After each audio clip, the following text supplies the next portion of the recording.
Buen día, profe. Buen día, ¿qué tal?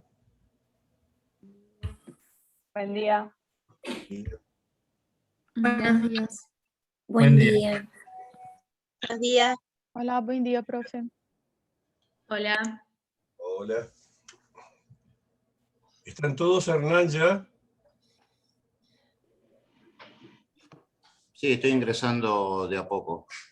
Están ingresando los alumnos. Avíseme cuando están todos adentro, así los saludo a todos juntos. Bueno.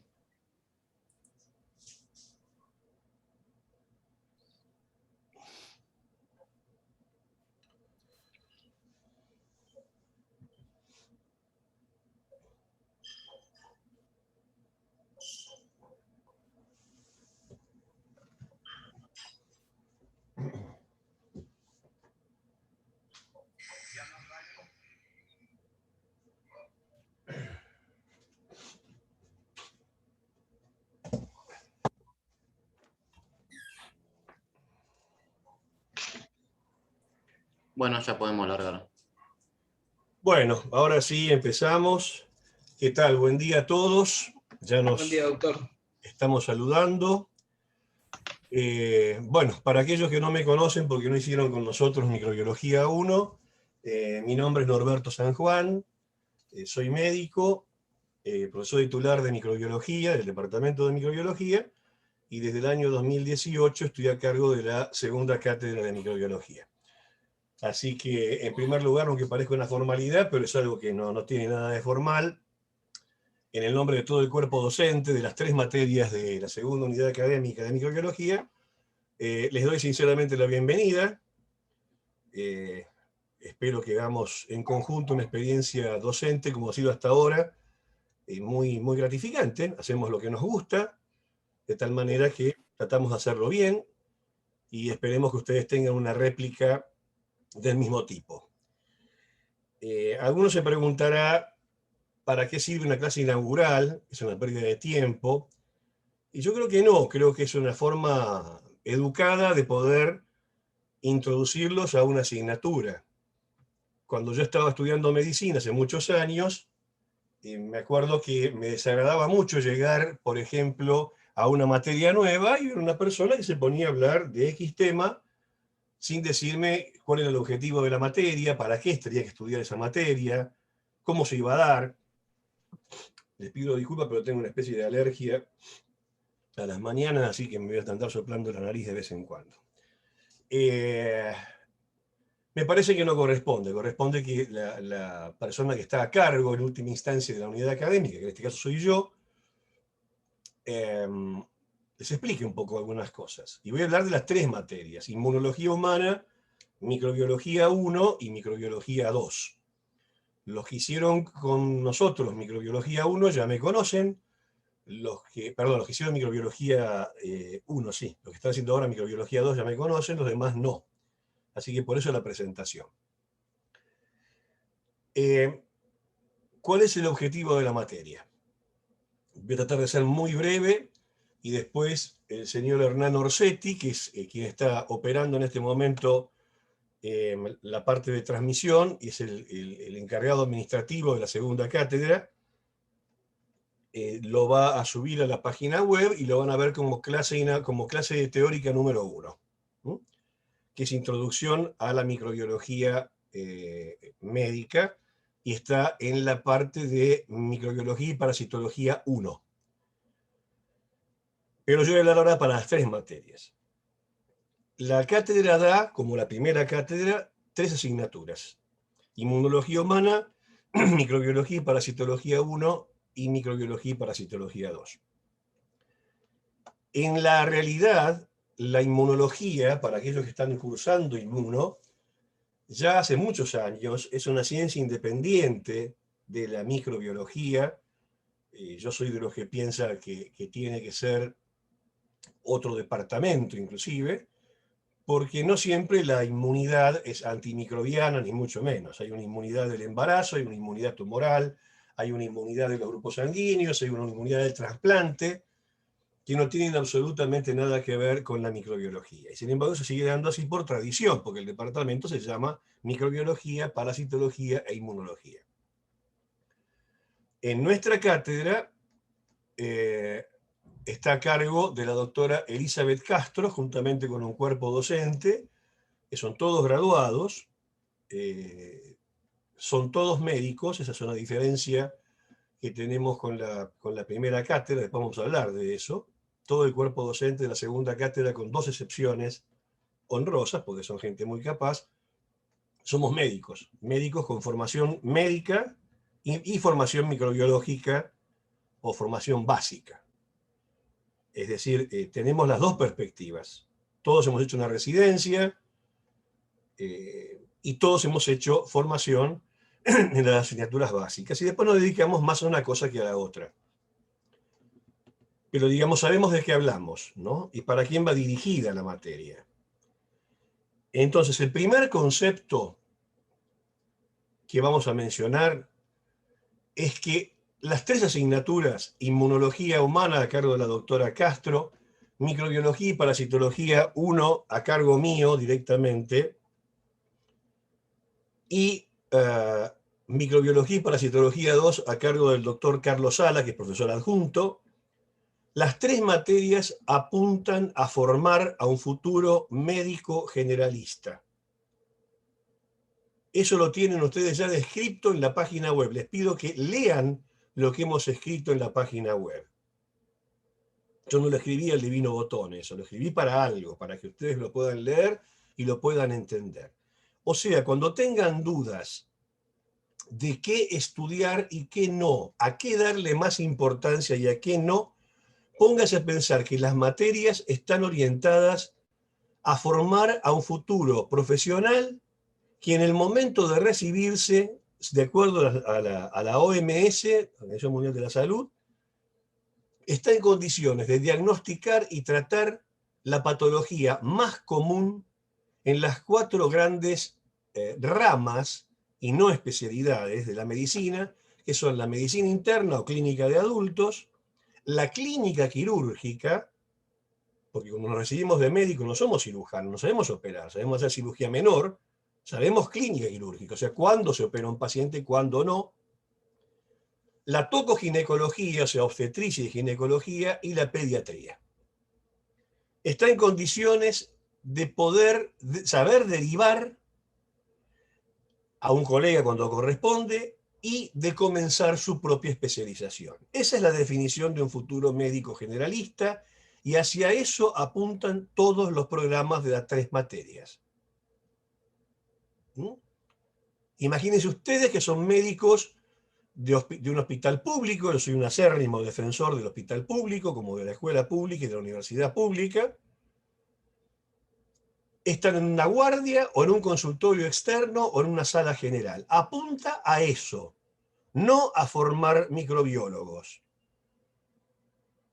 El que quiera ser microbiólogo o hacer una formación en microbiología, tiene para eso el doctorado después de haber terminado la residencia o sin hacer residencia, y se forma académicamente como microbiólogo. Recuerden que en la Argentina la microbiología no es considerada una especialidad médica. O sea, si yo quisiera hacer microbiología diagnóstica, o sea, tipificar bacterias en un hospital, el título habilitante es el de bioquímico, que es, entre nosotros, sin ningún desprecio por eso, un invento argentino como el dulce de leche y el colectivo. O sea que los demás países del mundo no tienen bioquímicos.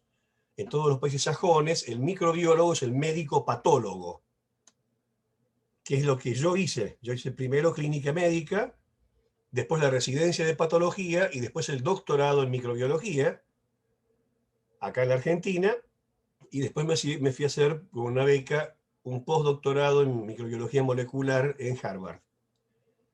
Entonces, yo no hago microbiología diagnóstica, o sea, yo no estudié personalmente medicina para tipificar bacterias en un laboratorio. Eso lo tiene que hacer otra persona que no necesariamente en la Argentina es médica, sino que son bioquímicos. Si yo quisiera ejercer la microbiología en privado, por ejemplo, y hacer diagnóstico, debería renunciar a mi matrícula médica y obtener matrícula llamada B, con lo cual no podría hacer recetas, no podría ejercer mi profesión como médico, cosa que de ninguna manera voy a hacer. Porque aparte no creo que la función nuestra sea tipificar bacterias, ni hongos, ni virus. La microbiología que hacemos los médicos es una microbiología académica de investigación. Yo trabajo en patogénesis microbiana. ¿Cuáles son los mecanismos por los cuales un virus o una bacteria producen una enfermedad? Ahí sí es indispensable la formación médica. Ahí es indispensable la formación médica. Y por ese motivo yo he seleccionado a todo el personal docente que me acompaña, que estoy realmente orgulloso de todos ellos en las 3 materias, porque son gente capaz, son gente interesada, comprometida y con formación adecuada. De tal manera que acá llegamos a un punto, que voy a ser objetivo con esto, no quiero entrar en discusiones, que es cuál es la diferencia entre ambas cátedras, la cátedra 1 y la cátedra 2. Ustedes saben que por suerte la Universidad de Buenos Aires, que ahora el 14 de agosto cumple 200 años de vida y de la cual nos sentimos todos muy orgullosos, aquellos que defendemos la universidad pública, de la cual hemos egresado, que nos permitió estudiar en su momento, en mi caso viniendo de una familia que, bueno, por la muerte de mis padres tenía serios problemas económicos, éramos mi hermana y yo, éramos 2 chicos, y teníamos que trabajar y estudiar, y nos permitió, en un turno de la noche, poder estudiar medicina sin pagar un centavo. Eso es un mérito que ustedes tienen que recordar y rescatar, porque así como el pueblo de la nación, no hablemos más de la gente, por favor, que es un término bastante repulsivo, el pueblo de la nación les está pagando los estudios, al pagar mi sueldo, al mantener la facultad, luz, gas, teléfono, etcétera, subsidios, laboratorios, ustedes tienen el nivel de compromiso suficiente, tienen que tenerlo, como para devolverle a ese pueblo, a esa gente, lo que les da. Tanto en la permanencia en el país, después de haberse capacitado, después obviamente pueden ir al extranjero a formarse, pero vuelvan, porque todo les salió gratis, desde el jardín de infantes hasta la universidad, y en microbiología respondiendo a la exigencia que le vamos a pedir nosotros. Y no pidiendo cada vez más facilismo con recuperatorios y fechas, de exámenes, de cosas de aquí, de allá, de arriba y de abajo. Sienten el traste y estudien, que es la obligación que tienen que tener ustedes. La Universidad de Buenos Aires se rige por la reforma universitaria de 1918, que el que no sepa lo que es, va y lo busca como obligación moral, que viene directamente de una ley sancionada en 1884, por la cual, la ley 1420, la enseñanza primaria es común para todos igual, laica, obligatoria y gratuita. De esa enseñanza inspirada por Sarmiento, inicialmente, y Sarmiento terminó su presidencia en 1871, esta ley se sanciona en 1884, surge una muy fuerte presencia del laicismo, o sea, no injerencia de ninguna religión en la enseñanza primaria, que en aquel momento era la única enseñanza que había. Esto le dio a Argentina un empuje sin precedentes en Latinoamérica en cuanto a considerar a lo científico por sobre lo místico, y sentó las bases para que en 1918 un grupo de jóvenes conducido en Córdoba y después en Buenos Aires y en Cuyo y en la Universidad del Norte de Tucumán y en el Nordeste, en las 5 universidades que había, encabezados o dirigidos por filósofos de importancia de José Ingenieros, Alejandro Korn, Deodoro Roca, que era un dirigente estudiantil, arman una tremenda revuelta en la ciudad de Córdoba que se dio en llamar Reforma Universitaria de 1918. Argentina hace esto 50 años antes que Francia, que lo hace recién en 1968 con lo que se dio en llamar el Mayo francés, que se levantaron todos los estudiantes universitarios de Francia y pedían, tenían una especie de adagio que era la imaginación al poder. Bueno, acá en 1918 los jóvenes sentaron las bases, hasta punto que obligaron al gobierno nacional, que estaba encabezado por Hipólito Yrigoyen, a reestructurar la universidad. Y se plantea entonces la libertad de cátedra, o sea, cada profesor puede decidir qué es lo que va a enseñar, la periodicidad de cátedra, o sea, que nadie se atrinchera en una cátedra y dura de por vida. Yo tengo 66 años, entré a ser ayudante de segunda a los 20 años en la UBA, en el departamento de microbiología. Si eso le agregan que egresé de una escuela, de la Escuela Normal Mariano Acosta, y que entonces enseñé biología en la escuela primaria, secundaria y de profesorado primario, tengo 50 años de docente sobre 66 de vida. Entonces, así todo, hace no más de 2 meses, tanto el profesor Geffner, que está circunstancialmente como director del departamento de microbiología, que engloba ambas cátedras, es un cargo rotativo, el cargo de director del departamento, yo lo fui en su momento, el doctor Sordelli lo fue después, el doctor Uguiño lo fue después o antes, ahora le tocó al doctor Geffner. Tanto el doctor Geffner como yo tuvimos que reconcursar nuestros cargos de profesores titulares, él en inmunología y yo en microbiología, hace 2 meses, porque cada 7 años los profesores tenemos que ser revalidados. Se formó un jurado con encargados de la Facultad de Medicina, con docentes de la Universidad de Buenos Aires fuera de la Facultad de Medicina y con una persona de afuera de la Universidad de Buenos Aires. Se nos hace una entrevista personal, tenemos que presentar el currículum, se evalúa qué hemos hecho y tenemos que dar una clase pública de oposición. De tal manera que el que diga que estamos acá porque no sé, porque tenemos acomodo, lo que fuera, miente. Eso pasa en las universidades privadas, donde se contrata directamente a la gente.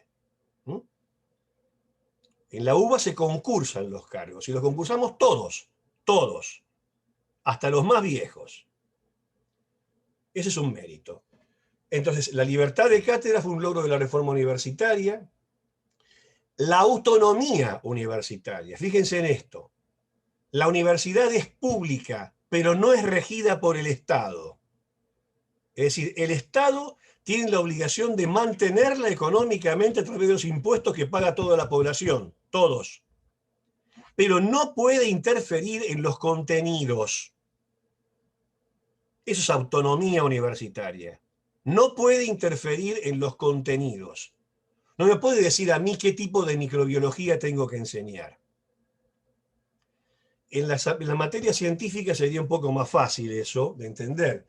Pero imagínense en derecho, por ejemplo, que un profesor tenga que enseñar derecho penal, que es un tema conflictivo. No es lo mismo que lo enseñe una persona con tendencia conservadora a que lo enseñe una persona marxista. Tienen un enfoque diferente. Bueno, eso lo garantiza la autonomía universitaria. Nadie puede venir a decirme a mí qué tengo que enseñar y qué no en microbiología, si gané el cargo en forma de concurso público. Por ese motivo ustedes van a ver que yo firmo, y el doctor Gessner firma lo mismo, profesor regular titular. Regular significa que uno no está puesto a dedo.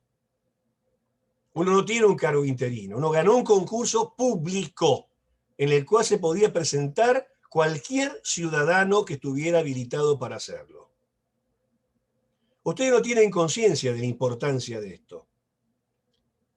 Cuanta dictadura militar y algunos gobiernos no dictatoriales ni militares, pero sí autoritarios, que existieron en la historia de nuestro país, lo primero que hizo fue intervenir la universidad, como para evitar esa autonomía universitaria. La universidad reformista es también autárquica, o sea que puede generar sus propios recursos. Puede generar sus propios recursos económicos. Y lo más importante, es democrática y es cogobernada. O sea que ustedes tienen un consejo directivo en el cual como estudiantes votan cada 2 años y los profesores cada 4, que está formado por 16 miembros. 8 representan a profesores, 4 representan a graduados, que son los que ya se recibieron, se fueron de la facultad, trabajan como médicos o como otros especialistas de la salud, y 4 son estudiantes. Eso se le llama gobierno tripartito. Eso existe en muy pocos países del mundo. Es un tema muy discutido. Yo cuando estaba en Estados Unidos, no es comparable porque son todas universidades privadas, pero no querían saber nada los profesores de que los estudiantes participaran en la conducción de la universidad. Acá los estudiantes tienen voz y voto en el consejo directivo. Esa es la diferencia entre el centro de estudiantes y el claustro de estudiantes. El centro de estudiantes es una entidad gremial que ustedes tienen para defenderlos de alguna arbitrariedad. El claustro de estudiantes son sus representantes legales, que son 4, con 4 suplentes. 3 por mayoría, 1 por minoría, bueno, no importa. O sea que esa es la estructura y la esencia de la Universidad de Buenos Aires. La reforma universitaria de 1918. Universidad laica, universidad científica, democrática y cogobernada. Sepan apreciar esto, porque yo, por ejemplo, tuve que estudiar medicina de dictadura en dictadura. Entré en 1972 con la NUCE y egresé en 1977 con la nefasta dictadura de 76. Sacando el periodo de 1973, cuando ganó el presidente Cámpora, que fue un año de gobierno democrático, el resto lo tuve que pasar bajo una dictadura. Ustedes no tienen idea de lo que es estudiar y para entrar a la facultad que los palpen de armas y se fijen los libros que llevan y haber visto, yo no tuve la suerte de no haber visto desaparecer a ningún compañero, pero me enteré de gente desaparecida. No tienen idea de lo que es la política de terror. Así que aprovechenla, aprovechen la universidad que tienen y aprovechen la jerarquía universitaria. La Universidad de Buenos Aires es la única universidad hispanoparlante en el mundo de la cual egresaron 4 de los 5 premios Nobel que tiene la Argentina. Y la Argentina es el único país hispanoparlante del mundo, incluyendo España, con 5 premios Nobel, de los cuales 3 fueron en ciencias. Los españoles tienen 2 en ciencias. Nuestros premios Nobel en ciencias fueron Usay, Leloir y Milstein. Y después estuvo Saavedra Lamas y Pérez Esquivel como premios Nobel por la paz. Esto no es chiste, esto fue directamente derivado de la excelencia de la escuela pública argentina, que convengamos en que cuyo nivel se ha ido un poco a la miércoles, y de la reforma universitaria de 1918. La universidad es un espacio de discusión, no es solamente una escuela profesionalista para formarse como médicos, ingenieros, etc. Esto en cuanto a lo general. En cuanto a cada materia en particular, y a eso vamos las diferencias entre la primera y la segunda cátedra. La primera y la segunda cátedra no enseñamos microbiologías distintas. Yo no inventé una microbiología diferente. Tenemos otro enfoque, que es otra cosa. La segunda cátedra está formada casi exclusivamente por médicos, como les dije, que tenemos formación básica y formación asistencial, médica, sea clínica, pediátrica, infectológica o lo que fuera. En la primera cátedra los colegas docentes son más bien biólogos y bioquímicos. Y tienen como tales otro enfoque diferente de la materia, tan respetable como el que le damos nosotros. Bueno, eso se da en una universidad pluralista, donde el estudiante puede elegir. Claro, si pasa como ahora, que el 90% elige la segunda en micro 1 y no la primera, llega un momento en que hay un corte, no tenemos capacidad ilimitada. Y hace falta redistribuir gente. Hablando de esto, y para no olvidarme, me lo dijo el señor Hernán Orsetti, les comento que no se aceptan cambios de ningún tipo, ni siquiera cambios de una persona con otra persona. Porque desgraciadamente el señor Orsetti y algunos colegas algunos compañeros no docentes han detectado irregularidades que son impropias de estudiantes universitarios, como por ejemplo gente que ofrece pagar para cambiar un turno y cosas que son inadmisibles. Si yo llego a encontrar algo de eso, disculpen lo que voy a decir, de la primera patada en el traste que les pongo vuela de la Facultad de Medicina. Ustedes saben que un titular puede perfectamente iniciar un sumario administrativo a un alumno y expulsarlo, a través del consejo directivo. Así que no hay cambios de ningún tipo, no hay forma, no hay cambios de ninguna manera. Con respecto a la regularidad, en todas las materias es del 80%, que ahora con la virtualidad no se puede medir, pero era del 80%. Otra diferencia entre la primera y la segunda cátedra es que nosotros hacemos trabajos prácticos de laboratorio reales. Enseñamos a tomar muestras, a hacer cultivos, pensando que lo que uno ve con los ojos y tiene que hacer no se lo olvida más. Desde hace un año, por la pandemia, no podemos hacer esas cosas reales. Estamos usando materiales bajados de internet. Y este año, ahora que yo por lo menos tengo las 2 dosis de vacuna, lo cual no quiere decir demasiado, hace falta seguir cuidándose igual, juntamente con una muchacha que está haciendo la escuela de ayudantes y trabaja en mi laboratorio, vamos a ver si podemos improvisar algunas filmaciones ya caseras y nuestras para que vean cómo es el material de laboratorio. Es todo de la boca para afuera, es todo muy fácil de decir, pero hay que hacerlo, ¿eh? Hay que hacerlo. Hay que ir a la facultad, hay que preparar los reactivos, hay que saber, tener a alguien que sepa cómo filmar, que sepa cómo editar, al margen de todo el resto del trabajo. Con respecto a los contenidos,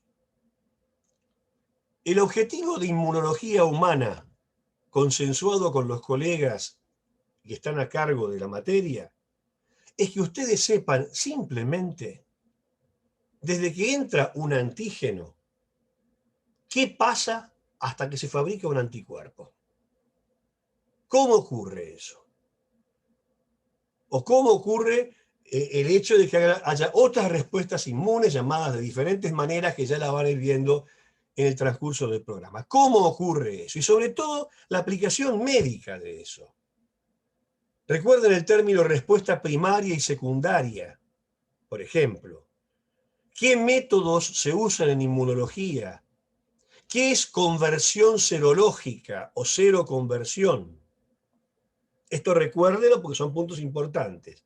Y sobre todo, ¿qué es hipersensibilidad? ¿Qué es un shock anafiláctico? ¿Qué es una alergia? ¿Qué es una enfermedad autoinmune? Eso es lo fundamental. Toda la inmunología es importante, pero hay tópicos y tópicos. Entonces, yo creo que es más importante eso, o más excluyente eso, que el hecho de que sepan la ontogenia de los linfocitos B con todos los marcadores habidos y por haber. Es un criterio de selección. Ahí está un poco la elección y la orientación de cada cátedra. La bibliografía se la van a indicar los docentes en cada caso. Fundamentalmente, básense en los seminarios. Básense en los seminarios.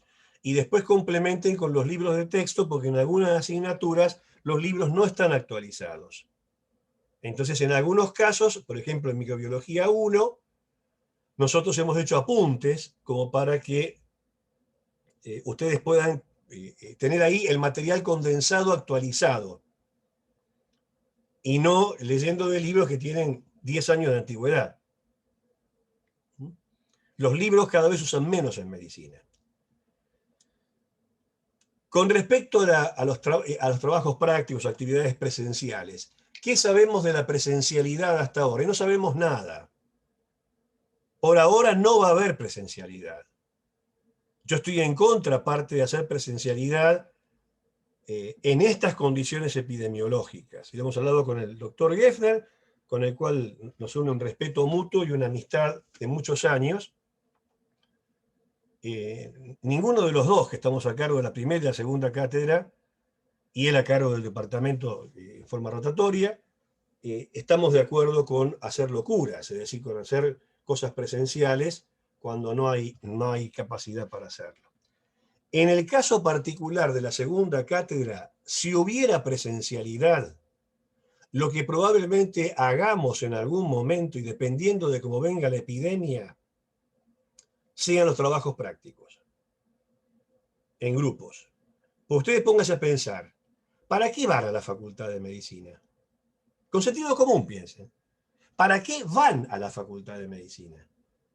Para escuchar que un jefe de trabajos prácticos dé quizá un excelente seminario, pero que hoy por hoy con las metodologías que tenemos online se puede hacer perfectamente bien.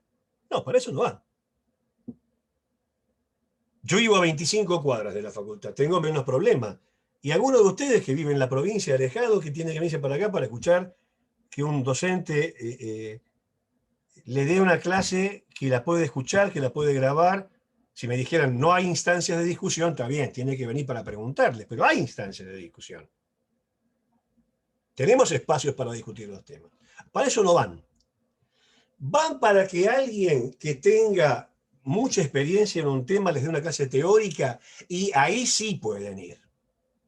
Ustedes fíjense que la enseñanza, estoy hablando de microbiología 1 ahora, en nuestra cátedra se divide en clases teóricas que las doy yo como titular o algún colega invitado muy experto en algún tema, seminarios que lo dan los jefes de trabajos prácticos y ayudantes de primera, trabajos de laboratorio que lo dan los ayudantes de segunda y de primera, y tutoriales que lo dan también los ayudantes. El listado y las asignaciones de cada ayudante lo van a tener a la brevedad, si es que ya no lo puso hoy el señor Orsetti. Tienen que contactarse con el ayudante porque el tutorial es fundamental. El tutorial es fundamental porque es el contacto directo que tenemos nosotros con ustedes a través de los ayudantes. Entonces, tiene sentido en la facultad para que, por ejemplo, hablo de mí, pero porque yo lo doy, yo de una clase teórica de virus oncogénicos, que es mi tema de trabajo, en el cual he publicado trabajos internacionales, y yo les diría que sí tiene sentido. Porque ahí pueden preguntar directamente de alguien que es un especialista en el tema. Lo mismo cuando venga la doctora Viñones, por ejemplo, a hablar de HIV. ¿Tiene sentido? Y sí tiene sentido. No es lo mismo ahí escuchar la grabación. El tutorial, ¿tienen que ir a la facultad? Y yo creo que no. Porque si un ayudante arma un Zoom o un Meet o lo que fuera con ustedes, términos que hace un año y medio no existían, y yo todavía hoy no sé cómo manejar. A mí me enchufan, yo me conecto y hablo. Y cuando tengo algún problema, le llamo a mi hija, que tiene 27 años, y digo, ¿cómo hago esto? Se les pasaba, me dijo, papá, manejás un microscopio electrónico y no podés manejar esto. Y sí, ¿qué voy a hacer? Soy tarado, tengo 66 años, ¿qué voy a hacer? No me queda otra. Hay cosas que uno no va a cambiar. No va a cambiar.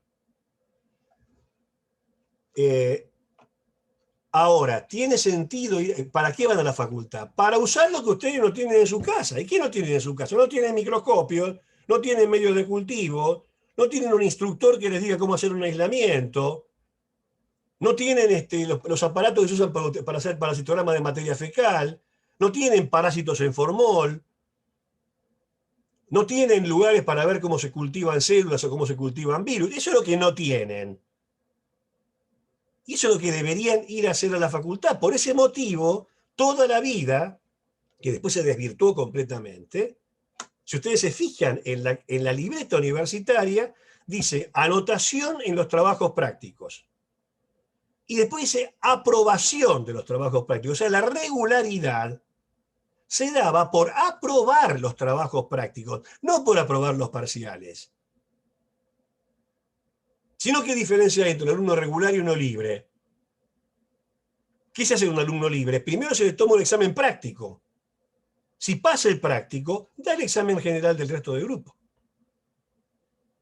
Esto se acabó con la virtualidad. Para cerrar con el tema de la virtualidad, yo creo que la virtualidad no se va a ir más, porque hemos aprendido todos una cantidad de cosas, algunas desagradables como esto. A mí me resulta muy incómodo estar mirando un agujerito con una luz verde y apenas mirar para abajo 5 caras de las 200 y pico que hay. No quiero eso. Pero algunas cosas van a seguir en virtualidad. ¿Por qué? Entre otras cosas por el número de estudiantes. Este año se inscribieron en la segunda cátedra 1.400 y pico de ustedes. Y en la primera cátedra 70. Hubo que derivar el resto. Se nos pidió que aumentáramos el cupo. No entran más que 150 por turno. Lo mandé a 180.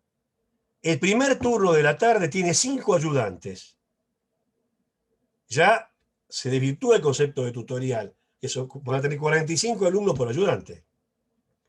Imagínense que eso tuviéramos que traducirlo mañana, porque a Juan de los Padotes se le ocurre que tenemos que ir presencialmente en presencialidad de la facultad. ¿Dónde los metemos? Suponiendo que la pandemia haya pasado. Yo no voy a habilitar la presencialidad en la medida que de mí dependa hasta que la pandemia no esté superada o hasta que la mayor parte de la población no esté vacunada. La segunda cátedra está en el piso 14. Puede llegar a ser una odisea llegar de la planta baja al piso 14, cuando en el medio hay 13 pisos anteriores llenos de estudiantes de primero o segundo año que llegan a ver hasta 12.000 personas por día simultáneamente en la Facultad de Medicina. Eso es de locos. Entonces, dependiendo de cómo vaya la campaña de vacunación, del número de gente vacunada, de que ustedes ya hayan sido vacunados con por lo menos una dosis de la vacuna, de que el cuerpo docente esté vacunado y de que no tengamos un desastre con la variante Delta, dependiendo de todo eso, en lo que de mí dependa, se va a decidir la presencialidad o no. Pero yo creo que de aquí en más, hasta por razones de conveniencia, se va a utilizar la virtualidad también. ¿Qué tienen que saber de microbiología y parasitología 1? Conceptualmente, micro y parásito 1 es la descripción de los microbios y sobre todo, grábenselo en la cabeza, lo que se da en llamar patogenia. O sea, mecanismo de acción patógena. Quiere decir que si yo les pregunto en un examen final oral, por ejemplo, a ver, Milagro Farina, la tengo ahí adelante. Me la agarro con ella porque la tengo ahí adelante, no sé por qué apareció ahí. ¿Qué tal, Milagro? ¿Cómo te va? Bien. Yo le pregunto a Milagro Farina, ¿cuánto mide el bacilo de Koch? Me acabo de definir como un imbécil. Porque no tiene ninguna aplicación médica, no tiene ninguna importancia bacteriológica. ¿O a qué familia pertenece el estafilococo? Más imbécil. Porque en ese caso lo hace un microbiólogo, y ni siquiera un microbiólogo común. Si usted le pregunta a un bioquímico de hospital a qué familia pertenece tal bicho, lo miran como diciendo, flaco, para un poco. Ahora, si yo le pregunto cuál es la patogenia del sarampión, o sea, ¿por qué mecanismo el virus del sarampión produce inmunodepresión y mata a un chiquito de una bronconeumonía y Milagros no lo sabe, automáticamente es pasada por el pelotón de fusilamiento? Así de sencillo. O sea, esa es la diferencia entre la enseñanza de la microbiología en medicina y en veterinaria también, con respecto a lo que ven los bioquímicos o la gente de exactas. ¿Qué patogenia la ven? ¿Qué sé yo? Patogenia es el mecanismo por el cual se produce una enfermedad. Etiología es la causa de la enfermedad. Oh, perdón, pero tenía conectado el celular. Etiología es la causa de la enfermedad. Eso lo tienen cuando entren después de esta conferencia, de esta charla, a la clase teórica número 1. Todo lo que estoy diciendo, el desarrollo puntual lo tienen ahí. Pero lo tienen que saber. Así como microbiología es una rama de la patología. ¿Tienen que saber clínica? No. Clínica es la forma en que se manifiesta la enfermedad. ¿Tienen que saber tratamiento? No. A lo sumo tienen que saber si tal bacteria es resistente a más antibióticos o a menos. O sea, microbiología es aspecto biológico y patogenético. Microbiología 2, en cambio, que se puede, por eso no es correlativa, se puede cursar más adelante, es la microbiología médica, o sea, sobre todo el diagnóstico de laboratorio. Cómo se toman las muestras, qué hace el médico al tomar la muestra, cómo la manda al laboratorio, qué hace el laboratorista, qué pruebas usa, cómo se interpretan esas pruebas. Si bien tienen un repaso de patogenia también. Eso es microbiología 2. Y para eso tienen un cuerpo docente que está formado. La mayor parte son médicos infectólogos con formación en microbiología. Y las dos bioquímicas que tenemos son profesionales que hacen diagnóstico microbiológico. Entonces, espero haber sido claro en lo que es cada una de las materias y los contenidos cuáles son. No tienen que saber infectología clínica. Clínica es la manifestación aparente de la enfermedad. Patología es la biología de la enfermedad. Sí tiene que saber lesiones histopatológicas eventualmente. Por eso cursan patología al mismo tiempo. Por ejemplo, me la vuelvo a agarrar con Milagro Farina. Pobre Milagro Farina tuvo la mala suerte de estar pegada a la primera clase. ¿Vos sos de micro 1 o de micro 2? Micro 1. De micro 1. Para que sea claro en un ejemplo, hay una bacteria llamada Helicobacter pylori. Esa bacteria produce gastritis crónica y eventualmente puede llevar a un cáncer de estómago. ¿Qué tiene que saber Milagro Farina y todo lo demás de Helicobacter pylori? Bueno, cómo es, supuestamente cómo se transmite, qué factores de virulencia tiene y cómo es la patogenia. ¿Por qué le va a producir a Milagro Farina, Helicobacter pylori, una gastritis crónica superficial? ¿Y qué es una gastritis crónica superficial?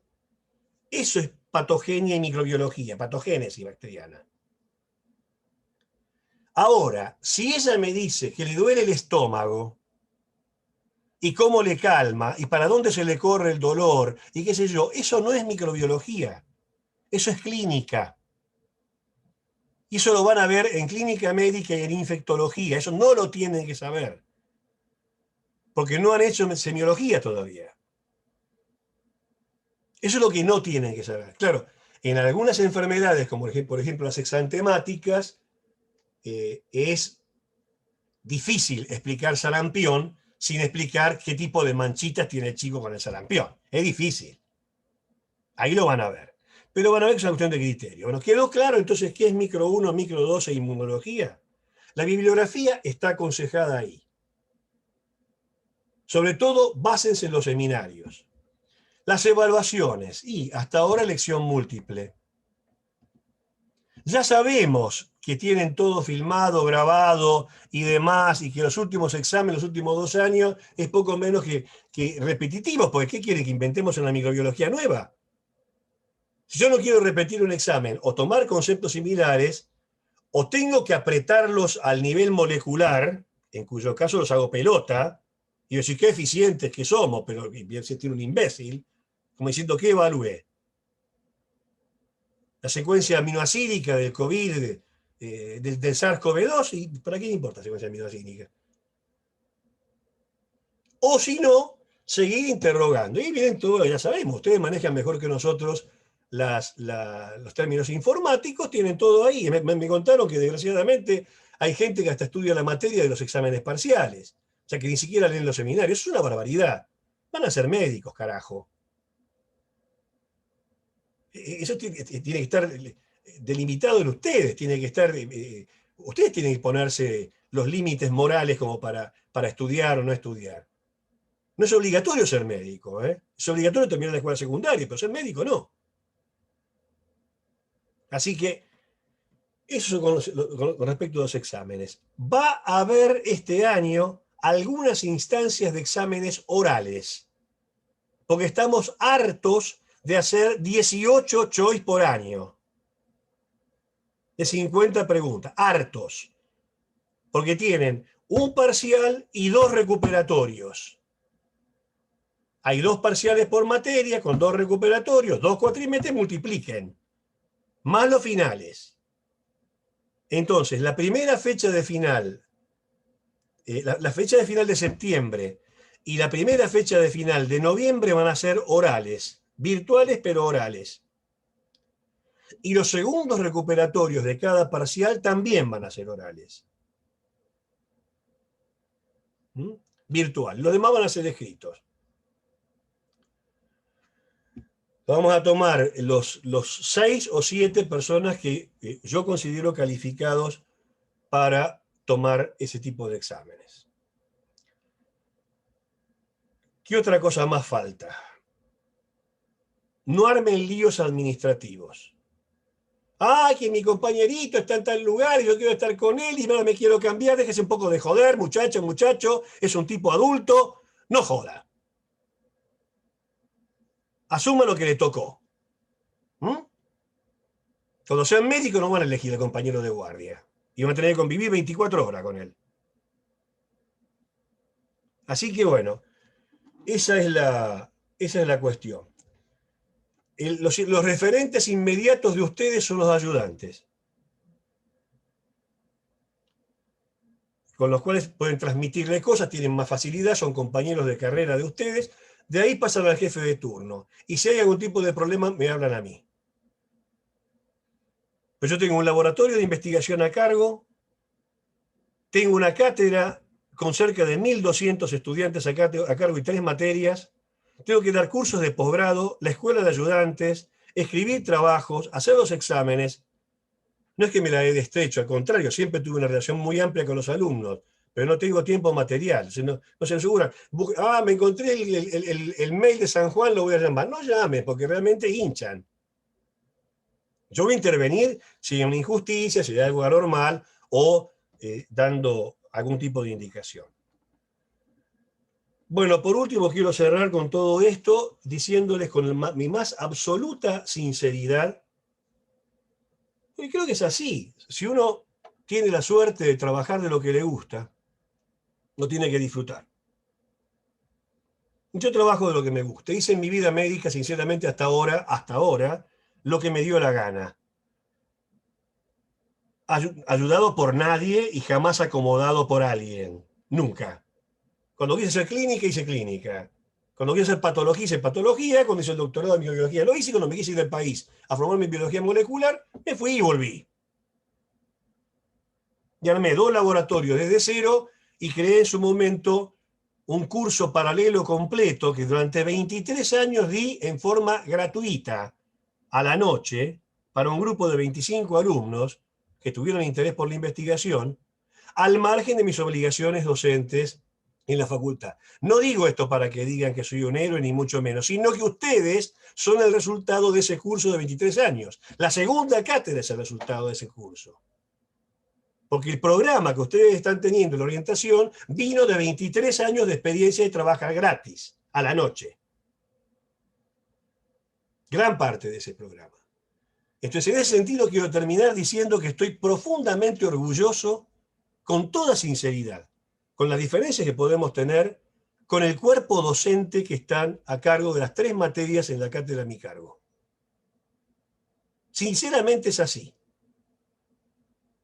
Se vive un nivel de entusiasmo cuando había actividad presencial y yo iba a controlar hasta los trabajos prácticos de las 9:30 de la noche, porque tenemos dedicación exclusiva, entonces yo estoy trabajando de 9 de la mañana a 9 de la noche eventualmente. Se vive un clima de entusiasmo realmente remarcable. Estoy haciendo ahora la escuela de ayudantes y los propios alumnos de la escuela de ayudantes, a los que yo conozco por figuritas, por verlo como ustedes, porque no nos pudimos encontrar nunca, espontáneamente dijeron, ¿y si cada tema que estamos dando para practicar, cómo darlos y qué sé yo, lo escribimos y lo actualizamos? Y ya que no hay bibliografía, el año que viene tenemos una especie de apuntes. Ellos lo hicieron, ellos lo dijeron. Entonces se vive un clima de entusiasmo propio de una universidad activa y juvenil. Lo mismo la gente que está en inmunología y lo mismo los colegas que están en microbiología 2. Esto es absolutamente cierto. Así como tengo que destacar al señor Hernán Orsetti, a su esposa y a los demás compañeros no docentes que realmente son los que hacen posible esto, son los que hacen posible las transmisiones, los que hacen posibles cosas que yo no manejo. Yo no sé hacer un Meet, ni un Zoom, ni un pepino. Como les dije, aprieto el botón y entro. Y las actas, y la parte burocrática, y la parte administrativa, y los cronogramas. Hay un cuerpo muy, muy unido y un cuerpo que funciona muy bien en esta cátedra. Así que, bueno, yo en lo personal no tengo más que decir, lo demás está instrumentado, está explicado en la página web. Lean la página web. Una última cosa. Yo creo que la universidad es algo más que una escuela profesionalista.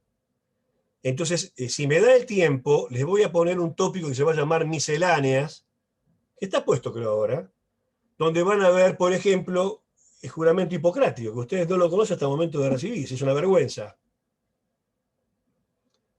O van a ver algún tipo de escritos o de novelas médicas que son lindas, que son clásicos, de cultura general. O hay un escrito que dice acerca de, por ejemplo, qué diferencia hay entre una residencia, una concurrencia, un internado, un doctorado, una maestría. Se puede hacer asistencia médica e investigación al mismo tiempo, en forma desfasada, sí o no. O sea, generar un clima de discusión distinto. Así como les puse un libro hermoso de historia de la microbiología, que lo tienen también en las diapositivas de la primera clase, que se llama Los cazadores de microbios. Lo tienen para bajar online. Es un libro que se lee, es para adolescentes, se lee en un fin de semana.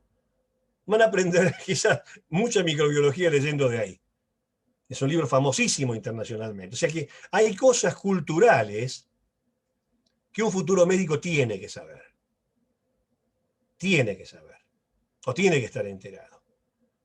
En la escuela de ayudantes, por ejemplo, para aclararles la idea de cómo hice esto, pobres chicos, ¿no? Porque una vez que uno los elige, ahora hay 27 que están haciendo la escuela, son poco menos que rehenes, porque no pueden zafar. Entonces, la primera clase fue repasar el preámbulo de la Constitución Nacional.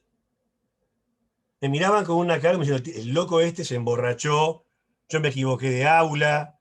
Bueno, después hicimos parte de historia argentina, porque es imposible que uno le pregunte a alguien algunas cosas que no, como ciudadano no conoce, ¿no? Después hicimos algo de historia de la microbiología y cómo funciona la universidad, qué es el Consejo Superior, qué es el Consejo Directivo, como le dije a usted, qué es el centro de estudiantes y el claustro de estudiantes, qué es una república, por qué tenemos que votar.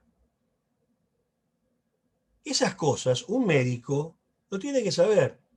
Yo desearía que la universidad fuera realmente una universidad, que lo es de alguna manera, pero por razones de tiempo no lo podemos hacer, y no solamente una escuela profesionalista. Por ejemplo, a mí me encantaría que hubiera cursos de economía para cualquiera, y tomarlo yo, ir yo. Y no haberme enterado del desastre que fue la convertibilidad después que nos pusieron lo que nos pusieron. Porque yo en aquel momento lo transité sin tener ni la menor idea de lo que estaba pasando. O cursos de geopolítica, lo que está pasando con la bajante del Paraná y la represa de Itaipú, por ejemplo. O estar enterados de que el río Paraná y todo su control de punta a punta está en manos de una empresa belga. Y que la Argentina no tiene más marina mercante. Y que la presencia militar británica en Malvinas, Georgia y Sandwich es un paraguas con proyección antártica de la OTAN. Eso a mí me encantaría poder hacerlo. Me encantaría. En la medida en que pueda, los voy a sacudir. Al que no le guste, es como decían, cambie el canal, bueno, váyase de la cátedra. Busque otra cosa. En la medida que yo esté a cargo, voy a intentar hacerlo. ¿Por qué? Porque me entusiasma, porque no es obligatorio, porque creo que es parte de una formación universitaria integral. Ustedes van a ver que en las clases a mi cargo, por lo menos, y me consta que más de un colega hace lo mismo, yo voy a hacer algunas referencias que no es un anecdotario, pero son cosas que tienen que ver con experiencias que uno vivió en 46 años de médico. Errores que uno cometió, Dice el que no le gusta que se vaya de la cátedra. ¿eh? Y al que no le gusta que se vaya de la cátedra, sí, tal cual. ¿Sabés por qué? Porque es una medida de sanidad. Es como si vos tenés una pareja a la cual soportás. Mi consejo como médico sería patearlo. O pateala, cortala. Cortala. Cortala. Hay cosas que no hay alternativa. No tiene alternativa. Si vos me decís, tengo un trabajo que no me gusta, y si tenés que comer porque tenés una familia a cargo, te la tenés que bancar. ¿Qué vas a hacer? Tratar de buscar otro que te guste un poco más, capacitate, pero mientras lo largues esto, porque comés de eso. Menos te va a gustar tener hambre o tener que pedir prestado. Pero en la universidad no tiene por qué ser así. Eso familiar le pone. ¿Eh? Federico Lema está hablando. Pero no tiene voz de Federico Lema. Bueno. Así que bueno, eso era lo que les decía. En resumen, creo que vamos a trabajar este segundo cuatrimestre con mucho entusiasmo. Estamos todos muy cansados, todos, por lo que pasa con la pandemia. Todos temerosos. Bueno, hay que enfrentar el miedo con responsabilidad. Y ustedes no se olviden que son, a partir de ahora, agentes de salud. En la medida que vayan aprendiendo microbiología, tienen que ser militantes pro vacunas, tratar de educar, de enseñar, combatir la bestialidad neofascista de los antivacunas y otras barbaridades simultáneas. Educar, enseñar a nivel familiar, a nivel de amigos, y tomar sobre todo todas las precauciones. Yo juego con ustedes y tengo que ir a la facultad de forma presencial. No les digo que me causa gracia, yo no tengo auto. Me tenía que tomarme un remis o un taxi o lo que fuera. No me causa gracia tener que salir con el barbijo y estar ahí 7 horas metido en la facultad de medicina. Bueno, pero lo tengo que hacer. Entonces, ¿qué hago? Tomo precauciones. Trato de combatir el miedo o el temor pensando científicamente. Así que bueno, chicas, muchachos y demás, bienvenidos. Gracias. Van a tener de nuestra parte todo el apoyo que les haga falta, sin demagogia. Vamos a ser exigentes y tratemos de encarar todos una materia con entusiasmo. Cuando yo estuve en la escuela primaria, teníamos 2 cuadernos. Te imaginas, estos 1000 años. Yo entré a la primaria en 1960. Ustedes no eran ni un espermátide. Es más, sus padres quizás no eran ni un espermatozoide todavía. Y teníamos 2 cuadernos. Un cuaderno que llamaban de borrador, donde escribíamos con lápiz.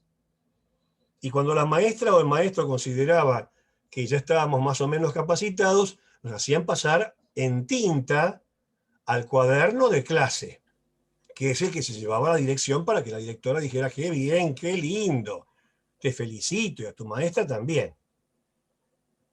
Pero da la casualidad de que en la vida no es así. No se escribe en borrador y en lápiz para después pasar en tinta. Hay una sola posibilidad, se vive una vez y se escribe directamente en tinta.